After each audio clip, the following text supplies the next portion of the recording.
Hello বন্ধুরা, আজকে আমি বলবো জিব্রোনিক্সের 16 চ্যানেল যে এনভিআর আছে সেটা মোবাইল থেকে কিভাবে দেখবেন আপনারা। তো সেটার জন্য দুটো অ্যাপস আছে, একটা হচ্ছে এক্সভিআর ভিউ আর একটা আছে ভিএইচডি। ভিএইচডি ক্যামটা আপনার প্লে স্টোর থেকে ইনস্টল করে নেবেন। ইনস্টল হওয়ার পর এরকম একটা পেজ দেখতে পাবেন। এখান থেকে লগ ইন করার জন্য ফার্স্ট ক্রিয়েট অ্যাকাউন্টে যেতে হবে, আর না হলে ভিজিটর লগ ইন আছে, যেটা ভিজিটর লগ ইন থেকে যে কেউ শুধুমাত্র সিরিয়াল নাম্বার আর পাসওয়ার্ড থাকলেই দেখতে পাবে। তো ভিজিটর লগ ইনে গেলে আমার এটা অ্যাড করা আছে। তো যাদের যাদের অ্যাড করা নেই, উপরে ডান দিকে দেখতে পাচ্ছেন একটা প্লাস আইকন আছে, প্লাস আইকনে টাচ করার পর ওকে করবেন। Searching for nearby Bluetooth devices or scan directly to add. তো এরকম অপশন আসার পর আপনারা স্ক্যান করবেন।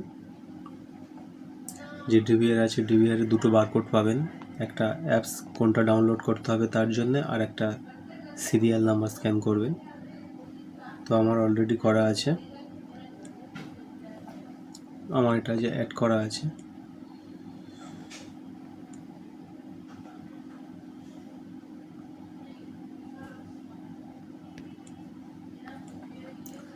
দেখিয়ে দিচ্ছি আমার যেগুলো অ্যাড করা আছে।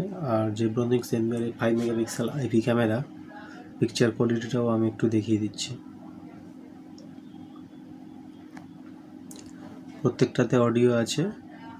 5 megapixel all time colour vision, মানে এটা রাত্রিবেলা অন্ধকার হয়ে গেলেও ক্যামেরা নিজের থেকে লাইট জ্বলে উঠবে। এটা একটা স্যালুন আছে।